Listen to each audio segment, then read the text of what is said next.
जी, अस्सलाम वालेकुम, नमस्कार, आदाब।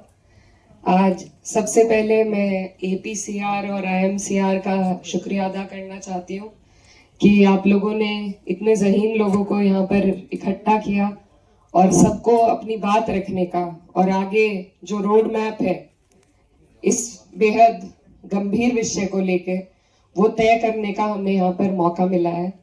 मैं अदीब साहब का धन्यवाद करना चाहती हूँ जो लगातार इस तरह की कॉन्फ्रेंसेस कराते हैं और इससे हमारा भी ज़हन खुलता है, हमें भी बहुत सी बातों की जानकारी मिलती है। अभी 5 अप्रैल को जो ये बिल पास हुआ, इस बिल का नाम उम्मीद दिया गया है, लेकिन उम्मीद की कोई किरण इस बिल में नहीं है। पर फिर भी मैं अपनी बात अगर किसी मुद्दे पे करना चाहती हूँ तो वो उम्मीद के मुद्दे पे करना चाहती हूँ, क्योंकि नाउम्मीदी कुफ्र है, तो हमें उम्मीद रखनी है। और इसका सबसे बड़ा उदाहरण ये है कि सिर्फ 24 सांसद मुसलमान थे जब ये बिल पेश किया गया, लेकिन 232 लोगों ने इसके खिलाफ वोट किया है। तो ये सबसे बड़ा उम्मीदी का हमारा उदाहरण है। और ये जो हमारा मुल्क है, हमारा देश है, इसमें जब भी ऐसे कोई मामले आए, चाहे सीए एनआरसी हो, चाहे किसान आंदोलन हो, तो उसमें हमेशा अगर कामयाबी हमें हासिल हुई है तो तभी हुई है जब पूरा समाज हमारा एकजुट होकर किसी मामले के खिलाफ लड़ा है।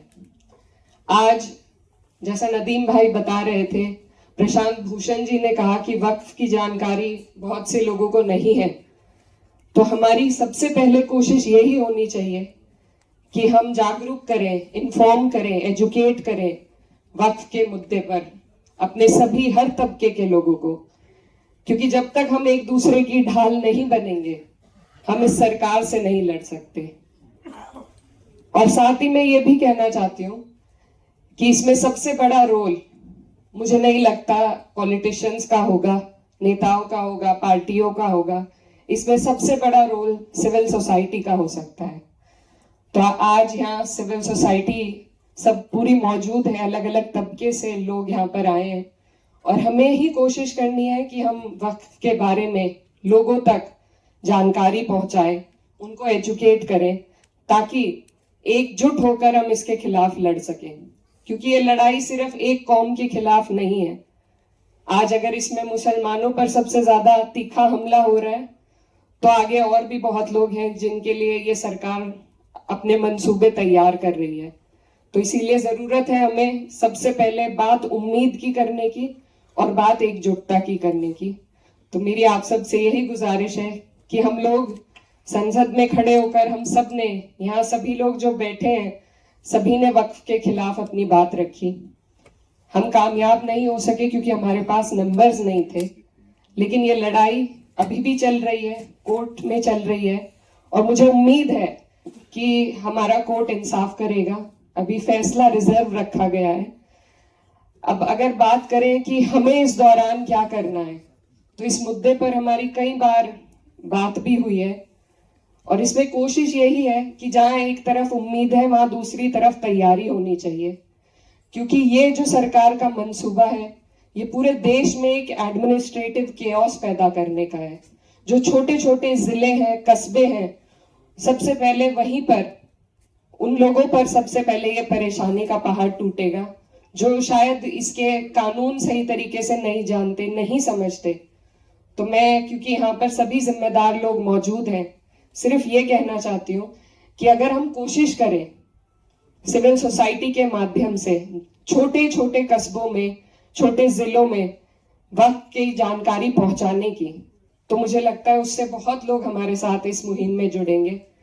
और दूसरी बात, क्योंकि यहाँ पर सभी लोग बहुत कुछ करना चाहते हैं लेकिन रास्ता समझ में नहीं आता है, तो मेरी जो छोटी सोच है उससे मुझे ये लगता है कि अगर हम लीगल कैंप्स, लीगल एड अभी से हम ऐसे लोगों की तैयारी करें जो हर जिले में, हर कस्बे में, जहां भी इस तरह के मुद्दे उठते हैं, जैसा संभल में उठ चुका है, उसके अलावा भी, क्योंकि कोर्ट सिर्फ सारे मामले सुप्रीम कोर्ट में लाए जाएं ये भी मुमकिन नहीं हो पाता।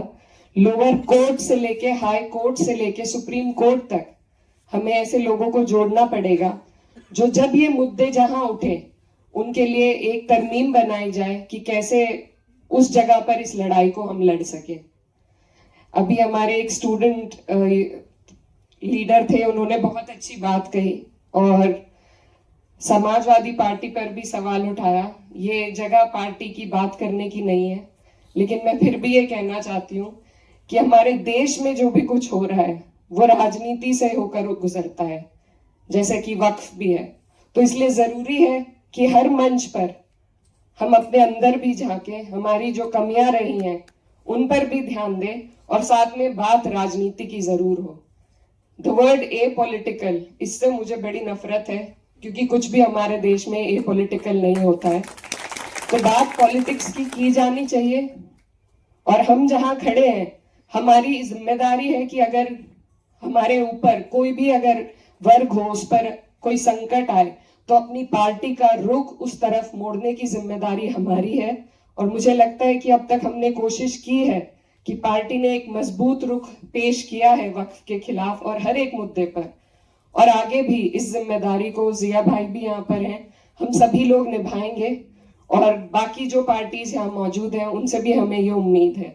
लेकिन जो आने वाले चुनाव हैं, बिहार में एक चुनाव आने वाला है, उसके लिए मैं खास तौर पर कहना चाहती हूँ कि जो धोखा हमें बिहार में मिला है उसको हमें याद रखने की जरूरत है।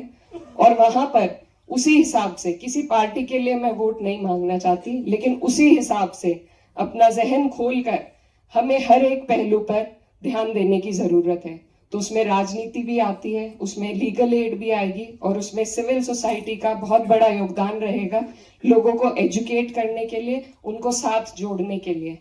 ये सरकार जो प्रोपेगेंडा चलाती है ये आइसोलेशन का प्रोपेगेंडा है, एक समाज को बिल्कुल अलग कर दिया है। हम आपस में बैठते नहीं है, आपसी मामलों में चर्चा नहीं कर पाते, तो उसको हमें तोड़ना होगा। हमें सबको अपनी परेशानियों से अवगत कराना होगा और उनकी परेशानियों की जानकारी रखकर एक दूसरे की ढाल बनकर एक दूसरे का साथ देना होगा, एक दूसरे के साथ खड़े होना होगा। तभी मुझे लगता है कि इस तरह की कोई भी जंग हम जीत पाएंगे। और साथ ही मैं ये भी कहना चाहती हूँ, अभी हाल फिलहाल में कुछ ऐसे मुल्क हमारे देश में हैं जिनमें क्लियर कट, हमारे यहाँ तो फिर भी डेमोक्रेसी जिंदा है, लेकिन जहां पर बिल्कुल तानाशाही थी, जब वहां पर तख्ते पलट हो गए, तो यहाँ भी हमें उम्मीद है कि यहाँ पर हमारी जो डेमोक्रेसी है, जिसके सांस रोकने की कोशिश सरकार कर रही है, उसको आप और हम मिलकर मजबूत करेंगे। हमारी जो न्याय प्रणाली है उससे हमें उम्मीद है और उम्मीद को ही जगा कर रखना मुझे लगता है आज के दौर में सबसे ज्यादा जरूरी है। तो बस ज्यादा वक्त ना लेते हुए आप सभी का शुक्रिया, खास तौर पर APCR और IMCR का, कि उन्होंने ये मंच दिया हमें जिससे हम अपनी बात पहुंचा सके। और यही कोशिश करनी चाहिए कि ना सिर्फ दिल्ली में बल्कि जो छोटे शहर हैं हमारे, जहां सबसे ज्यादा जरूरत है लोगों को इस बारे में एजुकेट करने की, उस पर भी नदीम भाई और सब लोग मिलकर काम करेंगे। बहुत बहुत शुक्रिया, धन्यवाद। बहुत शुक्रिया।